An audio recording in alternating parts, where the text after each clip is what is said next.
Yes? Okay.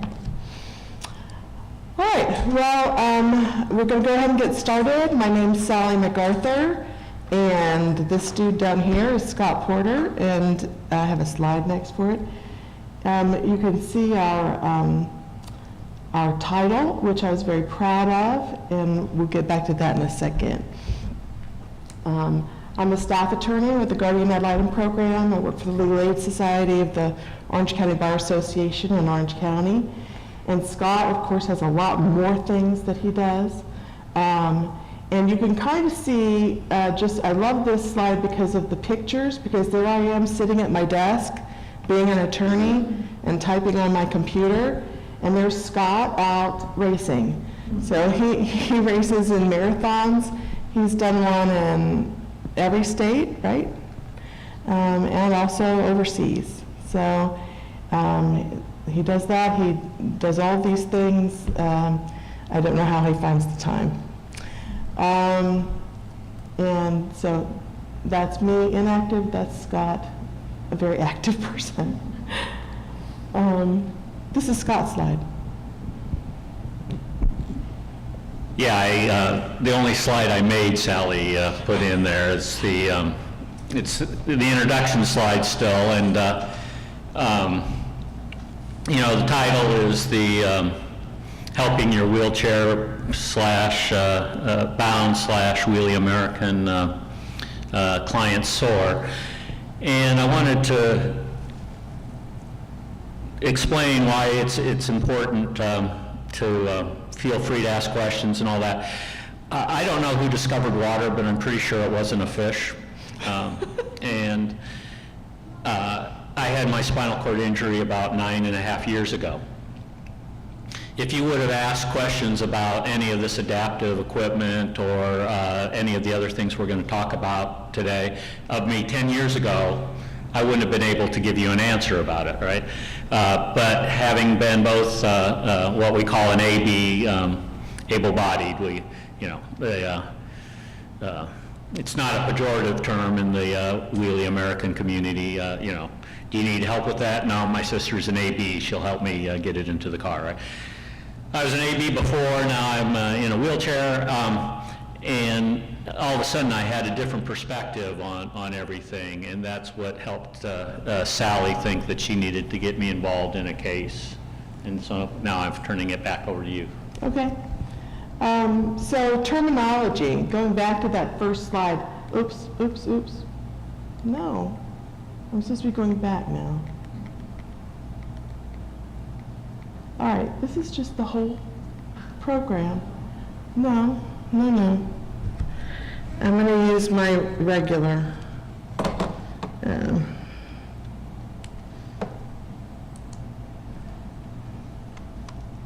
Going back to the first slide. So I made up the title for this, Up and Away, How to Help Your Wheelchair-Bound Clients Soar.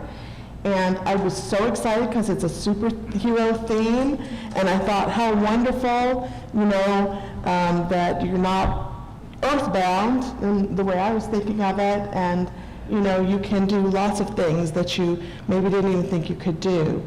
And I asked Scott, and I said, what do you think of the title? Now, he had an email hack, and so he didn't see it when I turned it in, and I just turned it in without consulting. And he said, well, so Scott, what'd you tell me? In the wheelchair community,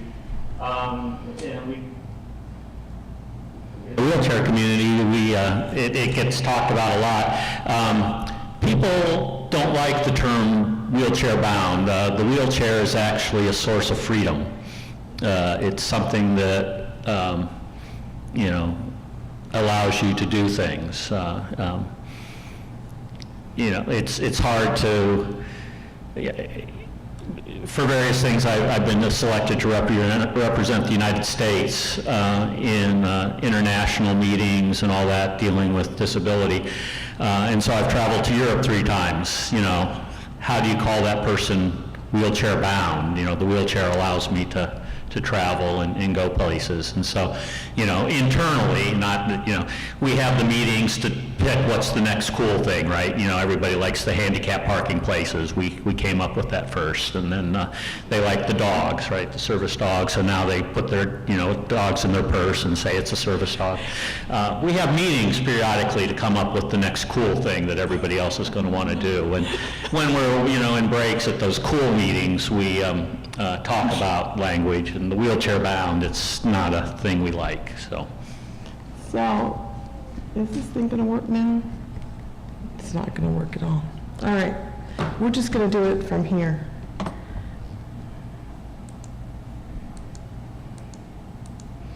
So, terminology. So when he said that, I'm like, oh, gee, I didn't mean to be offensive. I just don't know what to say sometimes, you know, and you know, I think that's sometimes when we talk to our clients or anybody in a wheelchair, sometimes you just kind of, well, I'm sorry, look the other way, or not talk to somebody because you're afraid you'll say something wrong. But I think it's so important to know that Scott told me what. Well, and even with the wheelchair bound thing, I wouldn't have said a word about it except for she asked me, right? And of all the people I've met, and again, I now am, you know, got all kinds of friends that have physical deficits. And I don't know a single person that'll get upset at word choice. You can have the most politically correct words, and you know your tone will be dripping with disrespect, and that's a bad place to be. And you can trip up and say something that may not be the correct, you know, politically correct formulas. But if you're doing it in a way that's respectful, you know, I don't know a single person with physical deficits that's going to be upset about that, right? So the key is not the picking of a particular word, it's where is it coming from? Is it coming from a place of respect or not? And again, I don't, you know, a lot of people think that once you're in a wheelchair, you know everybody that's in a wheelchair. And because I'm always asked when I'm on an airplane, oh, do you know so-and-so in California? And, well, you know, of course, we, again, we have these secret meetings to tell you what's cool. But even with those secret meetings, we can't get around to everybody and know. But the ones I know, again, are much more interested in, you know, how am I going to be integrated into the community? How am I going to be working with other people? And they're much more interested in, you know, your words and your comments coming from a place of respect than they are, did you have the right jargon, the right term? Right. Thank you, Scott. So when Scott and I were putting together the presentation, the one thing that we want to really get across is that children, each and every one, should be allowed to pursue their interests to the extent of their capabilities. And those capabilities may be more than what you might think of first. So the way we started talking about these things, I knew Scott before he was in a wheelchair. Afterward, same guy, still joking and super intelligent and smarter than I'll ever hope to be.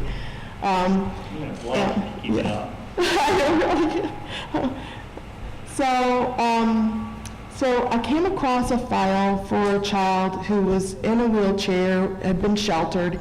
He was 17 years old.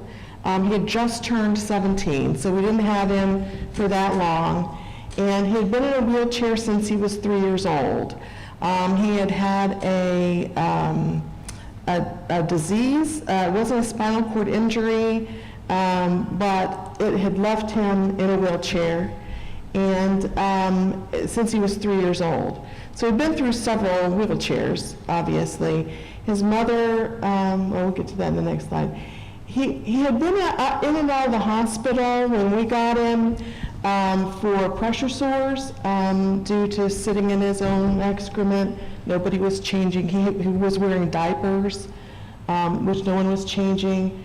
And then when he got the pressure sores, there were dressings that were required to be put on the pressure sores, and those were not being changed. And nobody obtained the proper supplies, so even when he tried to do it himself, he didn't always have the supplies that he needed. He had sores on his feet due to his feet rubbing on a broken bed, which he couldn't feel until they got pretty bad.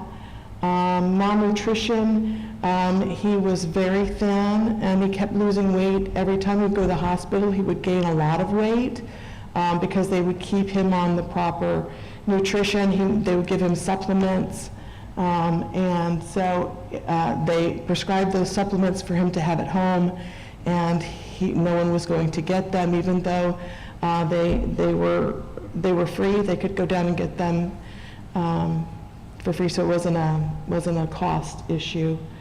He had scoliosis, and so there was surgery required from just sitting or laying wrong. And so he had that a couple of years before.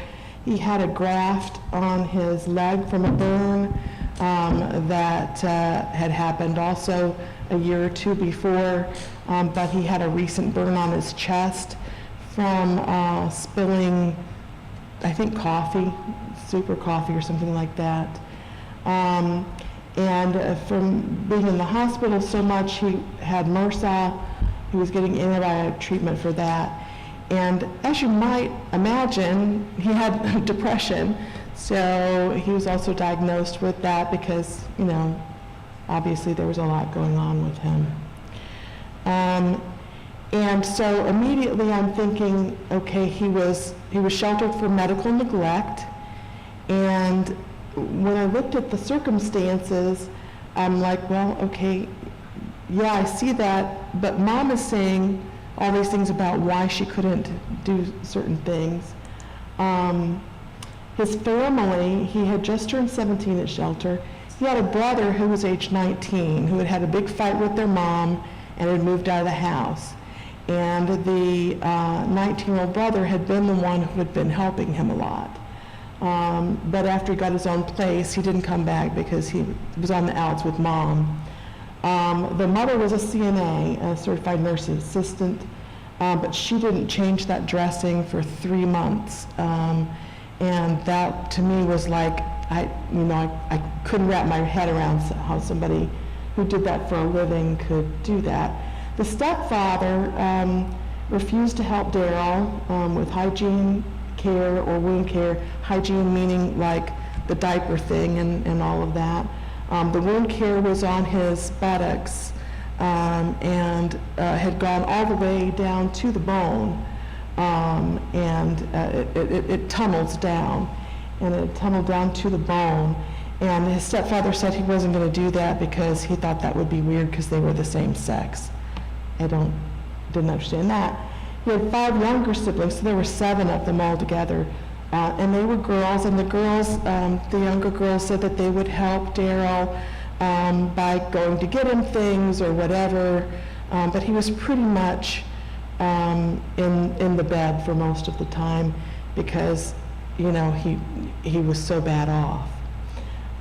There was a serious issue with roach infestation in the home, in that when he went to the hospital, he had to change rooms 3 times because the roaches kept coming out of his wheelchair and his backpack where his personal belongings were. And in the home, when the CPI went out there were roaches everywhere. And he had a home health aide until the year before, and funding had been cut for the home health aide. And then just basically nobody in the family stepped up to fill the things that the home health aide had been doing for him. And so we had that. Education, he wanted to go to school so bad. He was on hospital homebound, and he had been on that for over a year. And that was, I think, partially because the home health aide funding had run out. His pressure sores had gotten worse. He was in bad shape, and they weren't equipped to handle all of his needs at the school anymore.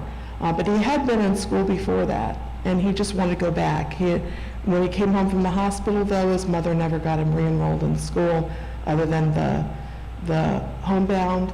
And so in the homebound program, it's, I guess you probably know, it's a telephonic program pretty much, where they go on the computer and they do their lessons on the computer, and then they talk to somebody in the homebound and hospital section. And then he was spending most of his day in bed, and that made his conditions worse. The pressure sores were getting worse all the time, and he was back in the hospital, you know, more and more frequently. So at this point, I'm like, I don't know. I'm looking at this file, and I'm saying, okay, is this medical neglect? It looks like medical neglect, and the doctor says yes. So, but how much can the parents do? How much, you know, needs to be done? I don't really get all the issues that we're looking at here. And I thought, I bet Scott would help me. Scott will help me. He's a good guy. So I called Scott and I said, if I send a file over to you redacted, and you could look at the... You went and got a law degree? Not to say, you know, I'm looking at medical neglect or, you know, the shelter or anything about the legal aspects, just, you know, what do you know, what can you figure out? And of course he said, sure, or we wouldn't be here. And so the first thing that jumped out was the basics, so I'm going to hand it over to Scott again. So, yeah, just reading. Microphone. That's why I need a minder. So I'm looking over the redacted medical records, and literally two things jump out at me, number one and number two, which was number one and number two. Why was this young man still in diapers? Why was he not what we call on a bladder program, right? Why was he not on what we call a bowel program? And so I listed those things and a number of other things, and immediately, you know, literally the next day contacted Sally and said, you know, you ready for my impressions? And I said, you know, why is he still in diapers? And her response was, well, what do people in wheelchairs use? And it's like, do you think I'm using a diaper? You know, and you know, and just about every response I gave to her was, do you think I do it that way? You know, and again, not to, I won't get gross. I mean, I was, even if we weren't videoing, I would still keep it very sanitized. But the idea behind the bladder program is you basically use devices. I use catheters 7 times a day. I brought a sample here. Should add it out.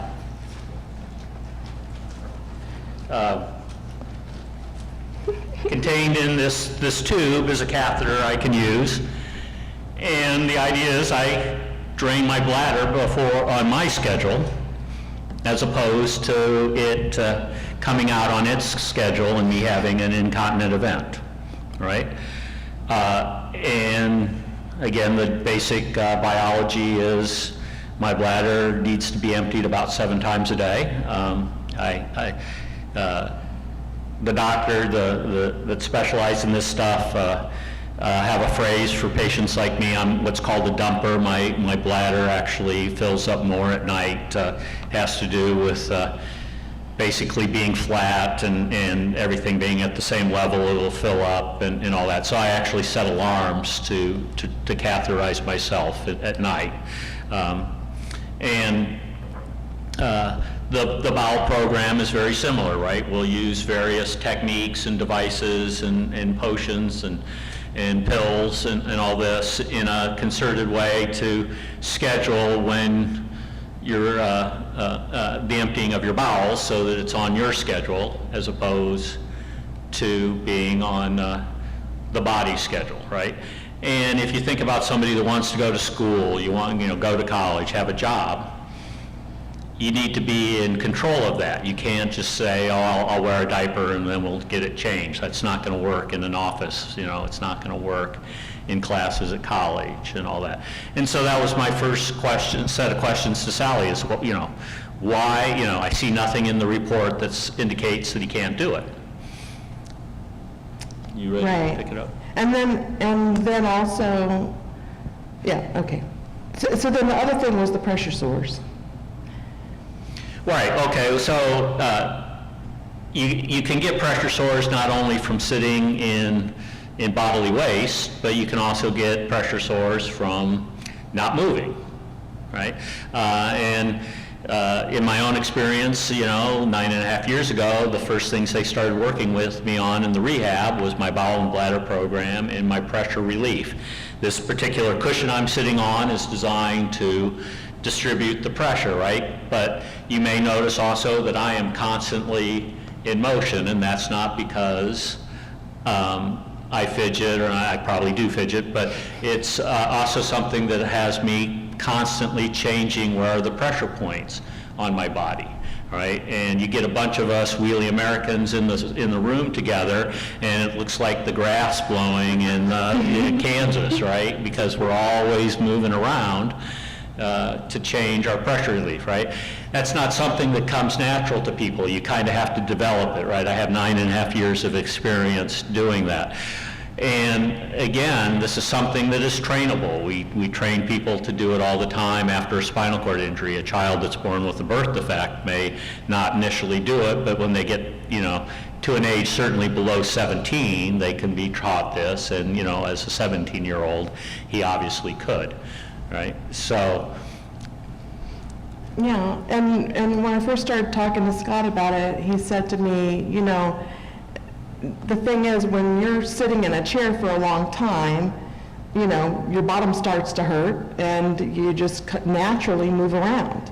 It just happens. But if you don't have sensation there, you don't think about moving around. But, right? Exactly, right? Nobody had to train you to shift your weight, because when you get uncomfortable, you do something about it. I don't have any feeling from the chest down, so I have to think about it in order to make sure I don't sit on the same spot all the time. Right. So it wasn't just me and Scott. So we enlisted the help of a pro bono GAL, Ed Alexander, and Scott had a long talk with him like he's doing with you now, and after he had talked to me, I said, okay, well, there's been a GAL, so I need to go talk to him too, so he understands all this stuff. There were the regular OT and PT, the occupational and physical therapists, the CMS nurse manager, who we discussed a lot of things, particularly about going back to school and that sort of thing. We had an independent living specialist because he was 17. So once you're 17, you get one of those because you need to start thinking about how he's going to live independently. And right now, he's laying in a bed. The dependency case manager, who assisted us with getting funding for various things that he needed. The pro bono GR I talked about. The caregiver at the medical foster home, she was amazing. She was a big help in getting him enrolled in school and getting him back in there. Foundation for Foster Children in Orange County, that's an organization where they have funds available for kids in foster care, and so we were able to enlist their aid in getting some things for him as well. And so, it wasn't just me and Scott. It's a whole team of people working together. And that's what you need, and you need to leverage your resources as much as you can. So, Let me just back up. The OT, that's somebody that can help you with the bowel and bladder program I was talking about. PTs and OTs, again, the occupational therapist, the physical therapist, they all know about the importance of the pressure relief, and so they would work on different ways to come up with that. PTs typically do the fitting of the chairs, so that would, when it comes time to change a chair or get a cushion or maybe a replacement cushion for whatever reason, again, the PT is the person that's in the loop to help you figure that all out. Sorry for that interruption. no. And if anybody has any questions as we go along, please say, because, that's what we're here for. With all those different symptoms, is there a reason his case wasn't flagged sooner by anybody? So the question is, with all his different symptoms that he had, is there a reason why it wasn't flagged earlier? I think they were trying to work with the family. The previous year, the mother had been bringing him to the doctor for most of the time. But then when she would come back 3 months later and the dressing hadn't been changed, that's a hard thing to explain. So they were trying to work with the family, giving them the proper assistance and all of that, and it just wasn't working. So it wasn't deemed neglect until it was pretty bad. And he had been to the hospital and had the issues with losing all the weight and everything, and he came back to the hospital. They got him on a good program of nutrition, and they sent him home with all the stuff that he needed in order to do that, and just nobody went to get it. But of course, they don't find that out until he's in the hospital again. It was eventually the hospital who made the abuse call. Good question. And I suspect also that the pressure sore with MRSA in it was also another big indicator. There's a couple of different sources out there that have different rankings, but complications from pressure sores are like number 1 or number 2 in the cause of death for spinal cord injuries, for example. And I just this year on Good Friday, a young man, 10 years younger than me, so obviously he's a young man, who had his spinal cord injury about 5 years ago. But he emotionally didn't handle his spinal cord injury very well and ended up getting some pressure sores that resulted in some amputation of his legs. And on this past Good Friday, the end of March this year, he passed away from a complication due to a pressure sore, and he was only a spinal cord injury for 5 years, right? So when you present at a hospital and the wound care specialists, they know about how serious these things are. You present at the hospital with a deep wound going to the bone, right? The amputation, right? These pressure sores, they try to sew over a flap, and if that doesn't work, then they got to get the melon baller out and really scoop out a lot of skin. And then if it gets deep enough, then you get the saw out to cut off the affected bones, and it's not good, and it literally can be life-threatening. And again, person I knew and tried to work with died from a pressure sore after 5 years. So I suspect that was a big red flag to the hospital. This just isn't right. And remember too, he hadn't been in school for a year. So the only people seeing him on a daily basis was his family. That was it. The hospital was seeing him about every 3 months or so, the doctors, and eventually they realized that this was not going to get any better and called it in. So I think that's pretty much what happened. So with the basics managed, possibilities expand. So the first thing that happened was we talked to him about his bowel and bladder program. We enlisted the aid of the CMS home and the nurse manager, and he was very receptive. He did not want to be in a diaper. Who does? And so he got right on that. He asked a lot of questions about when he was in school, how he was going to be able to manage the bowel and the bladder program. Scott had some special things. He talked to him about what he does when he travels and things like that, and he doesn't know how long it's going to be before he's able to do that again. At any rate, he had a good talk with Scott about a lot of different things. Yeah. So was it actually, Scott, you working with this child one-on-one, or did you have providers who went in and taught him how to use the catheter? How did this actually come about practically? Yes. I did not teach him how to use a catheter. I did not, work with him on that. What I was able to do, though, is, these OTs, these PTs, the physiatrists, the doctors that specialize in this, they're very learned people. They're very caring people, and they give you a plan. Eat the exact same thing every day at the same time. Do the exact same exercise at the same time, right? And of course, all you need to do is go to your first family reunion, and all that good planning is out the window, right? And so my conversation with Daryl was, this is what they tell you, right? But you're going to have to, learn enough about how your body works and all this that you can improvise on the fly, right? So that if you're, think about it. If you know that at your normal cathing time you're going to be busy, well, cath early. Let's just get it out of the way.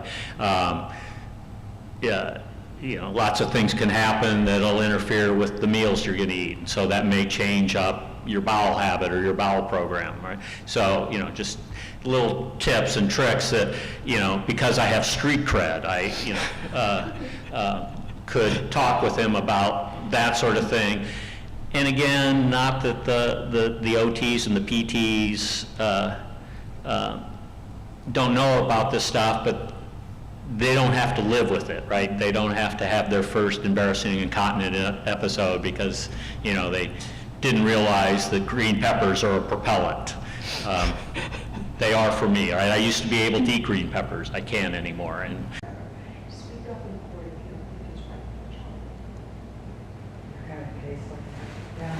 and it's things like that I could do with Daryl.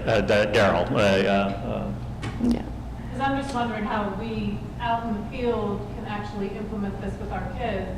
I'll read about something and I'll think, oh, they see a PT, they see an OT, they see a GI specialist, so everything's fine, and I see, they're told to do this, this, and this.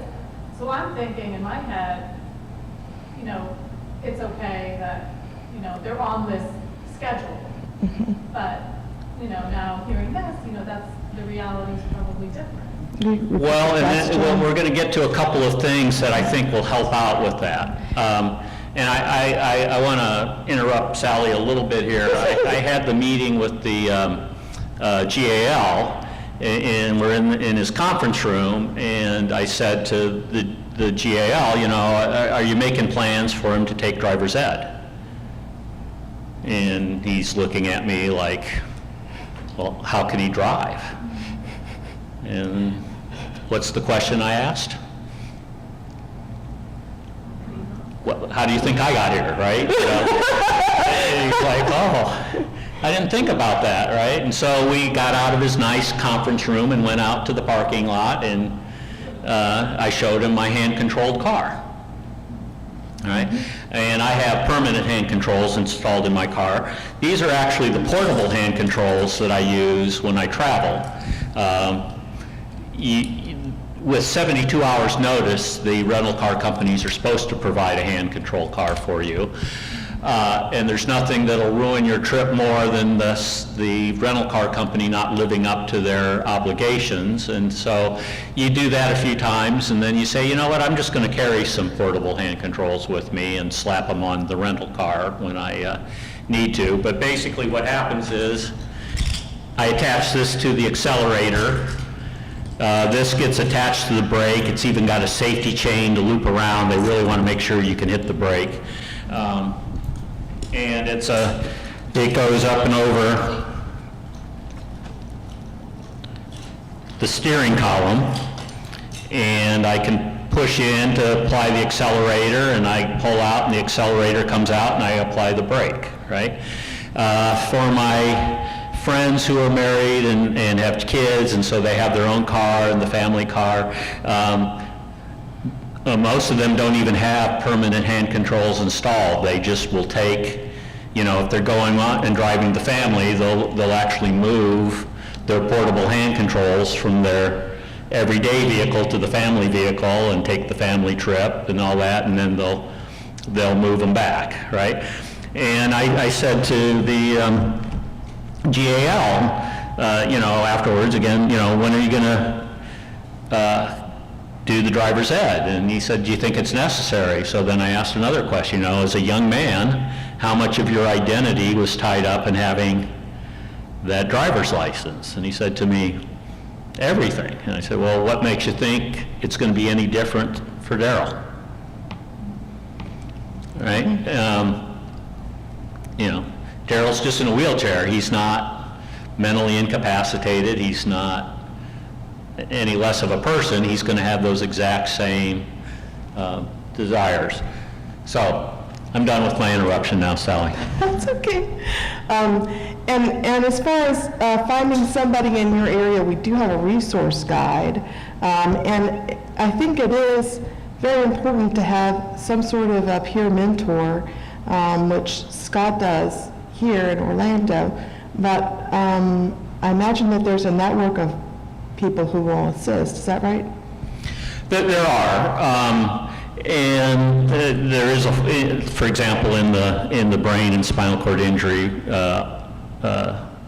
department of the Florida Department of Health, they have the spinal cord, the peer mentor, right? But those are for spinal cord injuries, but we do that. Depending upon where the open tube defect is on a child with spina bifida, their symptoms are going to be very similar to the injuries from, a car accident or whatever, or motorcycle accident. And so a resource could also be the local SBA, the Spina Bifida Association, right? And those every SBA I worked with, and I do a lot of clinics for hand cycling with them, will be that there is those parents, they are very motivated. So they're going to know who the doctors are in town. They're going to know the nurses, the physical therapists, and all that, because they're living that life, right? And you say, but you do stuff with the Spina Bifida Association. You don't have I didn't have spina bifida. I have a spinal cord injury, right?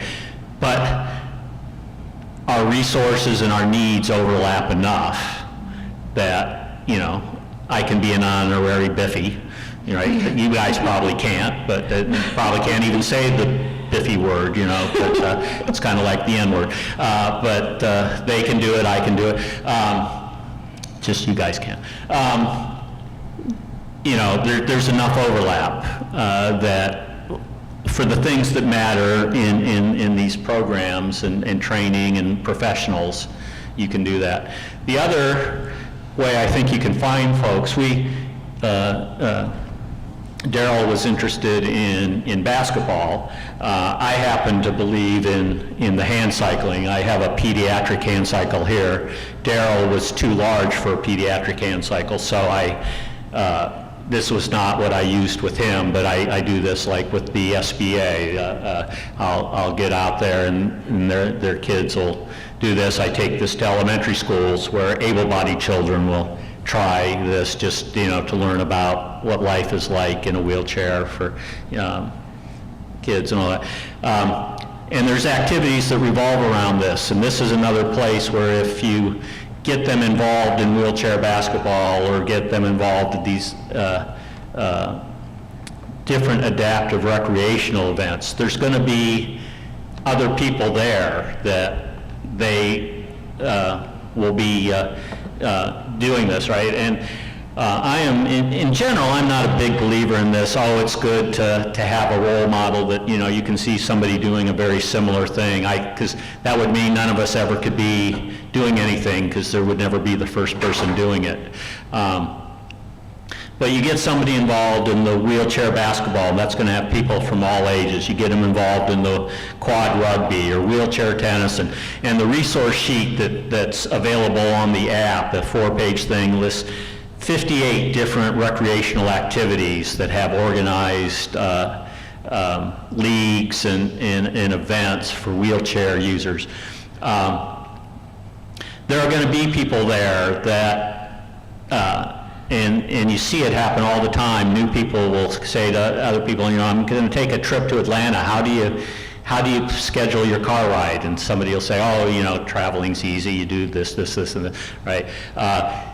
If you go to a wheelchair basketball tournament, there's never enough handicap accessible rooms in the hotel for all the teams that are at the event, right? And there's a tremendous transfer of knowledge from the old hands, the old grizzled veterans, and the new people. How do you make a regular room work, right? And because how else is the team going to stay together, And you just constantly, right?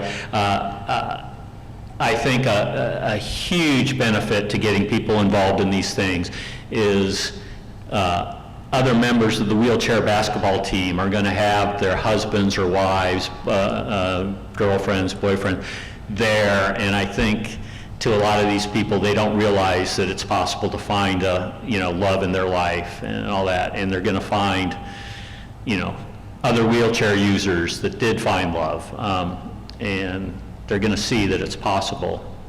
And so getting them involved in these adaptive recreations, right? They call it athletic on the side. You don't have to be competitive. Most of these organizations will allow you just to hang out and work out, right? I think it's good to travel with the team and do events because you'll learn a lot. I actually had come up with a way for Daryl to join me, and I got him an adult-sized hand cycle, and I got an entry into a marathon in Krakow, Poland. And I arranged, I set up a reception at the U.S. Embassy for him. I even, Krakow, when you leave Florida, which of course is heaven's waiting room, and go to Krakow, it's just the most incredible thing. There's 250,000 college students in the city of Krakow, right? 5 Gainesvilles, right? All in one location. It is a young person's ghetto, I guess. I don't know what to call it. There's just everybody's young there. They don't have any old people, except for when I come to visit. And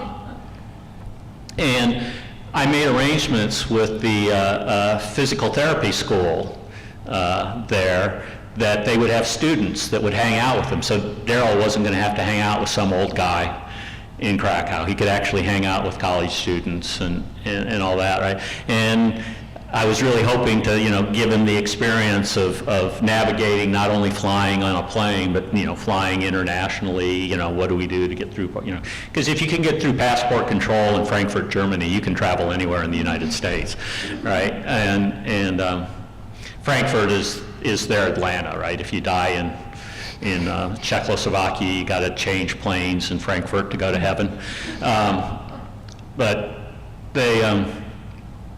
it just didn't work out. That was probably my biggest heartbreak with him was, it would have been such a great experience again to get him to, do all kinds of things, flying, hotels, interacting, but, you know, he's got to do his part of it, and things just didn't come together and all that.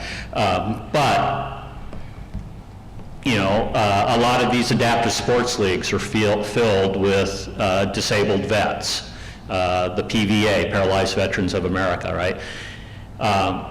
And you'll say, but our child is not a vet, right? But vets do the Toys for Tots, right? The Marine Corps does the Toys for Tots. Those people, they'll do anything for a kid, and if they're at a, you know, if a child in a wheelchair is expressing an interest in their athletic league and all that, you'll find plenty of peer mentors that'll be willing to, you know, work with them and all this. And that's another reason why I want to say to you, you know, you don't have to say, well, that's fine for you to talk about in Orlando, you know, or Jacksonville or Miami or Tampa. But what am I going to do out in my little neck in the woods? There, you know, we got disabled vets all over the world, right? We got them all over this country. We got them all over the state. They're there in your community, right? We got people that have car accidents and ATV, you know, right? They're there. You just don't see them, right? One of my superpowers is when I slip into my wheelchair, I become invisible. Nobody sees me, right? It's not quite true, because before I started driving my car, I used to take the bus all the time, right? And for some reason, they always knew to line up 10 feet away from me, right? So they knew enough to be 10 feet from where I was, but they did, you know, could never see me to interact with me, right? But if you start looking for them, you'll see, you know, folks. Now, there's probably a number of them you wouldn't want to, you know, pair up and have mentor as a child, with a child, right? But there's also going to be a lot of fine, upstanding citizens, right? So I don't care where you are in this state. There are people that are using wheelchairs that have more, you know, more experience than I do, and that would be good candidates, and, you know, could pass any, you know, background check that you need to put them through, and all that. And again, we've sent home a lot of, again, I'm trying not to get political, but just the fact is, we've been at war long enough in the Middle East to send a lot of people home in wheelchairs, all right? And they've returned to their home and settled. And they're a resource you can use. So, going back a little bit to school, we did get him back in school. That didn't take too long. We had an IEP meeting, and then a meeting with the hospital homebound to get him transferred over. Once he didn't require diapers anymore, or all of the other things that he had needed, we were able to get him into school with no problem. It probably took 2 or 3 weeks to get him into school. It didn't take long at all once we had everything all sorted out. And back to your question, Lila, I think that he did catheterize himself before, but he wasn't familiar with all of the different devices that were available. And so what he was using wasn't maybe necessarily what he would need to use some other times. So that was a help. And as far as the number 2, he really did not know very much about that. And I think probably his parents had been talked to about things like that over the years, but nobody had really sat down with him until Scott did and had a very frank discussion with him. And then, because he didn't have a PT and an OT when we first got involved, it was just his mom and his stepfather and his little sisters. That was it. Going from being in a bed all day for the most part to being able to just basically bike around the neighborhood was huge. It was just huge for him. I remember riding a bike as a kid, and you know how I loved that, you know, and he had that same look on his face when he was able to ride around the neighborhood like that. It's not the same as a wheelchair because, well, it goes faster. And could you tell me a little bit about the hand cycle? I mean, like, I always, when he was describing it to me, I'm like going, you go like this, right, you know, but you don't. No, you don't, and as you can see up there, the two cranks on this pediatric hand cycle are so you're in the same place at the same time in rotating. And there's several reasons for that. One is it is very hard, you know, let me back up. Your legs are designed to work independently, right? So when you pedal a bicycle, you're just doing something very similar to what you do when you walk, right? But you don't have to hop when you walk, right? You don't need your feet to be in the same position on both sides, right? But to crank a hand cycle, you're using your lat muscles in the back and your pecs in the front. And, you know, it is incredibly difficult to fire opposite lat and pec at the same time, right? So it becomes a very strenuous, almost impossible thing to do if you have them in opposition to each other. The other reason, right, it's a safety reason. For example, with my injury at T4, thoracic vertebrae number 4, I have very little trunk control. And if I got going with this and in a rocking motion and all that, I could easily flip out of the hand cycle, right? But if I keep everything in the same plane, then I am not rocking or moving. So it's basically, you know, designed that way. And I've been to a couple of events where people have bought hand cycles and it's been set up by the local bike shop, and the local bike shop figured out a way how to mount the pedals wrong. And I, you know, get out there with my tools saying, hey, I'll help you fix this, right? No, that's the way it's supposed to be. That's how it came from the bike shop. And then, you know, when I see them finishing the trail 5 hours after I did, I said, now do you want me to fix your rig? Because, you know, they aren't designed to be opposite. Otherwise, it's basically the same as a bicycle, just flipped upside down.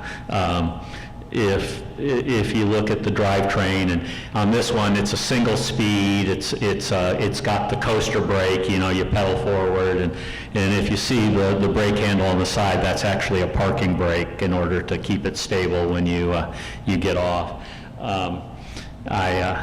We'll take this a lot. I have this one and one that's purple and it's got black cushions, and I'll go to elementary schools and, you know, the teachers will want all the kids to try it, and all the little boys say, oh, I want to ride that one. And I'll say, oh, you want to ride the girls' bike?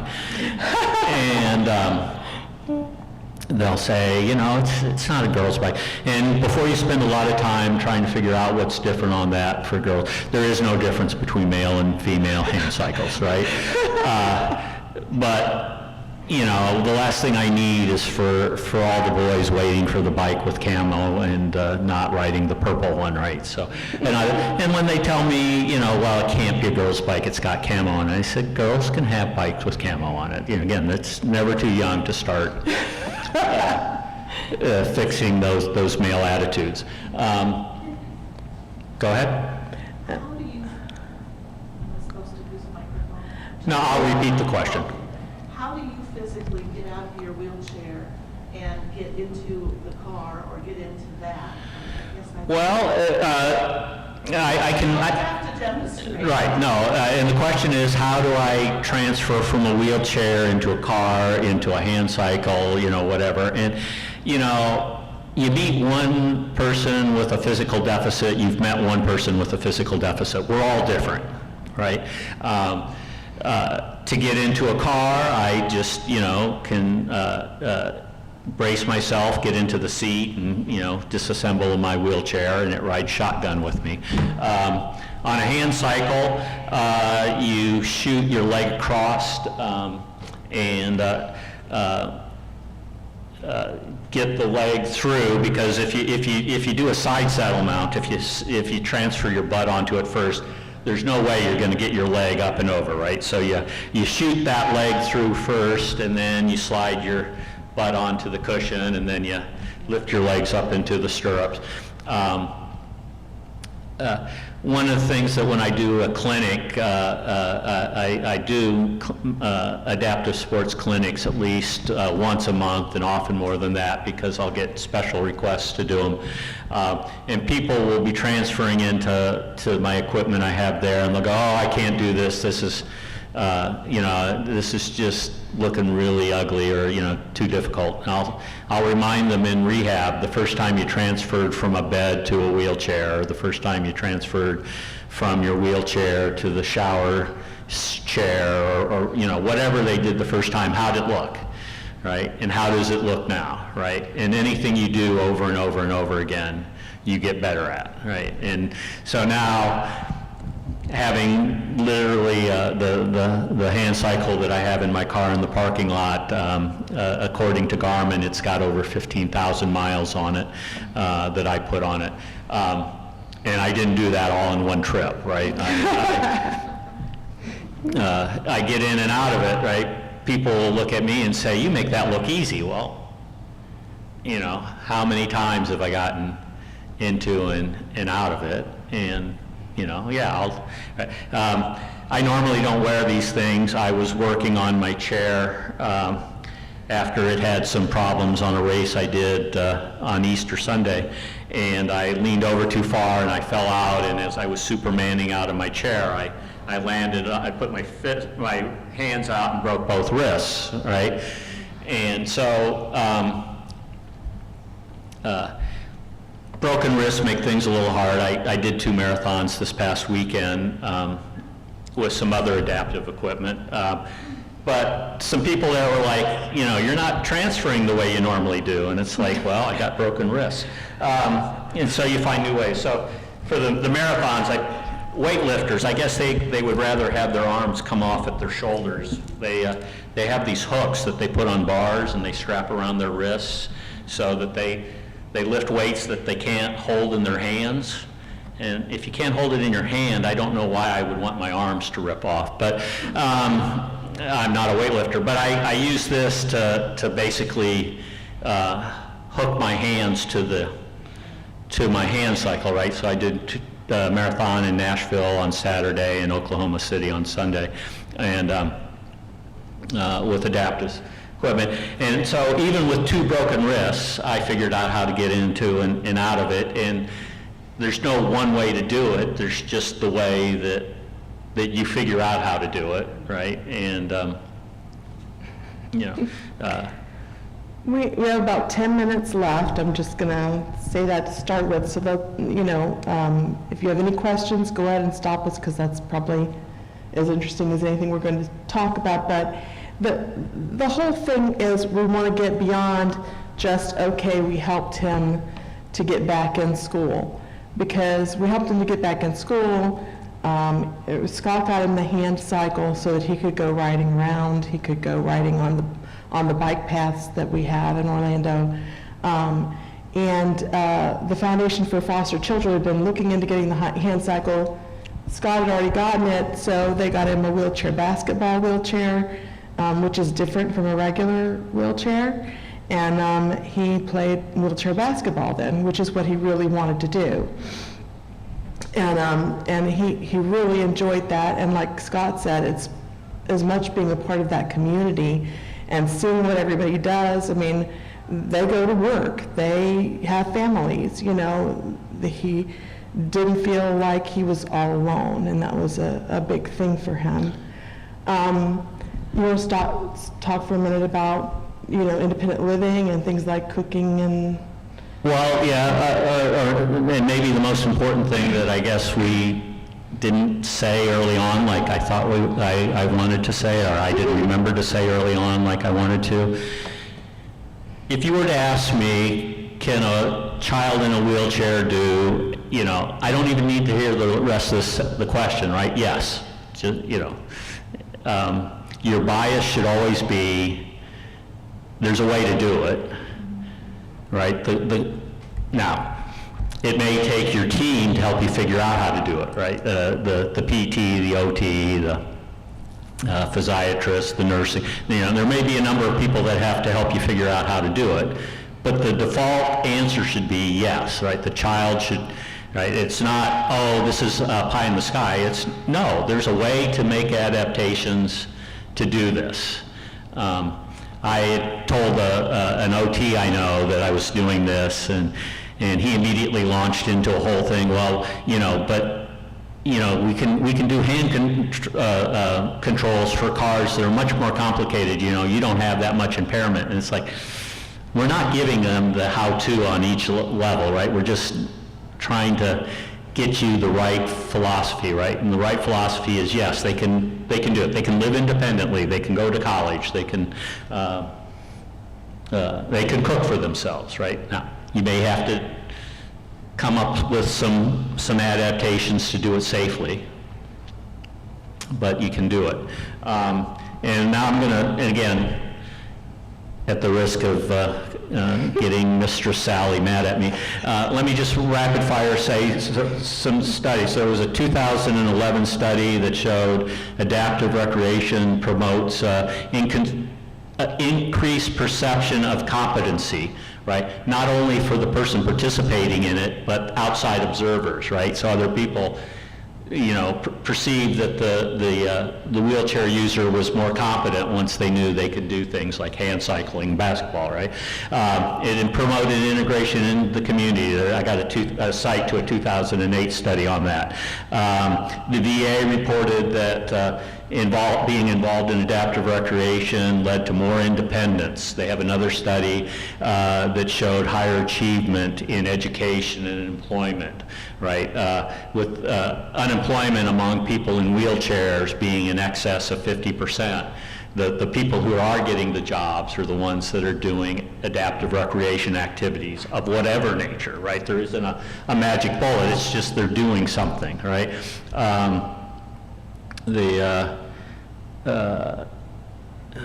Let's find another study here. And you all have this resource list on your app. So you've got my PowerPoint and the resource list that Scott made up of resources around the state. Yeah, they found of the people who were involved in adaptive recreation, they actually had higher average salaries than the wheelchair people who didn't, right? Increased health, increased cardiovascular effects, decreased incidence of diabetes and obesity in the people involved in adaptive recreation. Again, those are things that the wheelchair people have a lot of problems with, obesity and diabetes. And I'll be quiet now. No, I just put up the next slide. Why can't you do that? I mean, that's basically the question. Yeah, you can do that. We just have to figure out the way to do it. Maybe nobody's figured it out before, but we can. And then the rest of the slides are all about different adaptive sports. There's hand cycling, riding with Dad,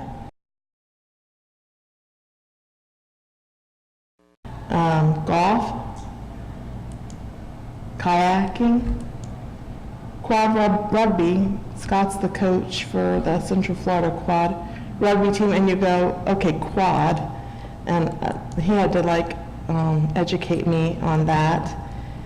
Impairments in all four extremities, so your CPs, cerebral palsy, spina bifida, people that have had car accidents, a lot of your veterans who come back with various amputations. This was an interesting picture because this woman is on the Tampa Generals team, I believe, and if you've ever seen the documentary Murder Ball, which is mostly about the Tampa team, and they're going to the Paralympics to represent the or most of the players on the team are on the U.S. Paralympic team, so not only is it a woman, but she's, playing at a fairly, high level with a high level team. So I knew Sally would include that picture. I sandstormed her with pictures. She didn't put near And the number of pictures I gave her were all over the place. And, and I didn't understand it doesn't mean a complete impairment of all four, right? I mean, for quad, Pardon me? it doesn't mean a complete impairment. No. I could actually become a rated player if I would just take a ball-peen hammer to both hands, but I'm just not. You've got 2 broken wrists. Yeah. Well, but that's temporary. I'm just not that committed to the sport that I want to play it, but I'm a really good coach. And it's a sport that actually forces the coaches to use people with the most impairment.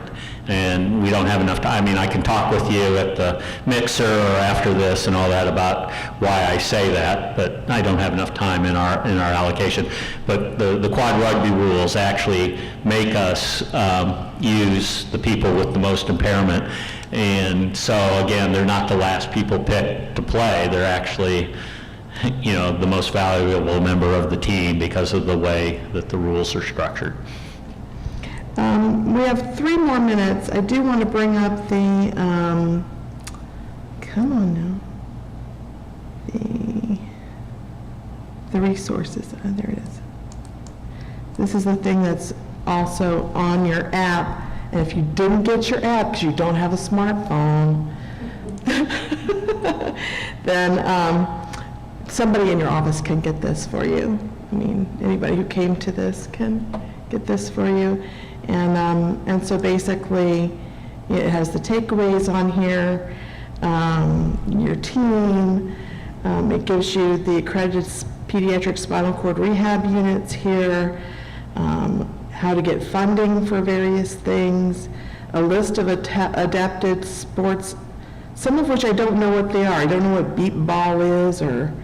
That's actually played by beep ball's played by the blind people, and it's basically their form of baseball. Oh, that makes sense. Cool. And goal ball? What's goal ball? Do you know? It's another sport used, and I actually got blindfolded for that. But basically, you try to roll it across the other side's goal line, and you're defending by listening to the sound that this ball makes, and so you're, the physics of the Doppler effect and everything else. But it's a wicked fun, and it's incredibly difficult, and those guys that do it, again, I only did it once. I'm sure I'd get better if I did it more. They make it look so easy, but it's really hard. Okay, now pickleball sounds interesting. That is, and that's actually a sport that a lot of ABs play. It's done inside, but a lot of people with physical deficits also enjoy pickleball. Okay. I'm just imagining. I can't even think. National sport organizations that you can look up with he's given you the addresses. Florida sport organizations for adaptive sports, and Scott's the president of our local Achilles International.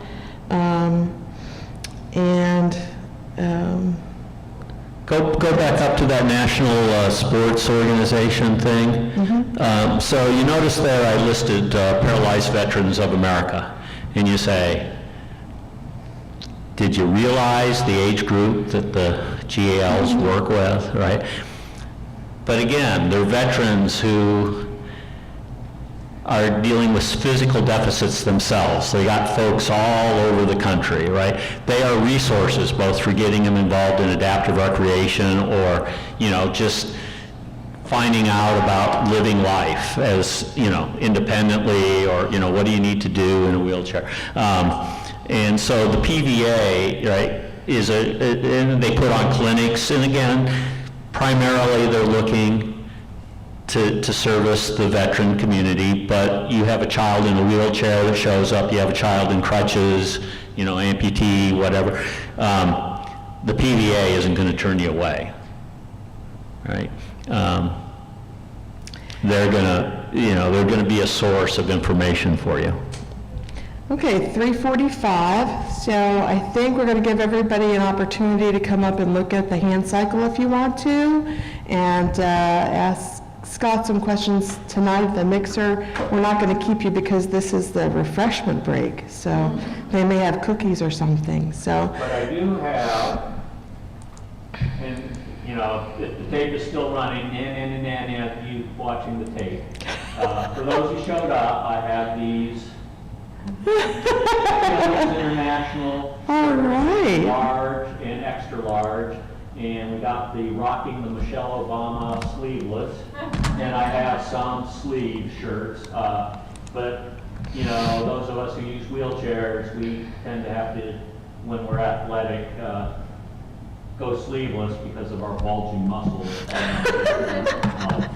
These are technical fiber shirts. They whip the sweat away. These aren't the dead cotton fiber. So if you would like one, and again, I don't have anything smaller than a large and nothing larger than an extra large, but I have, and the batteries will last forever, so they will stay this bright.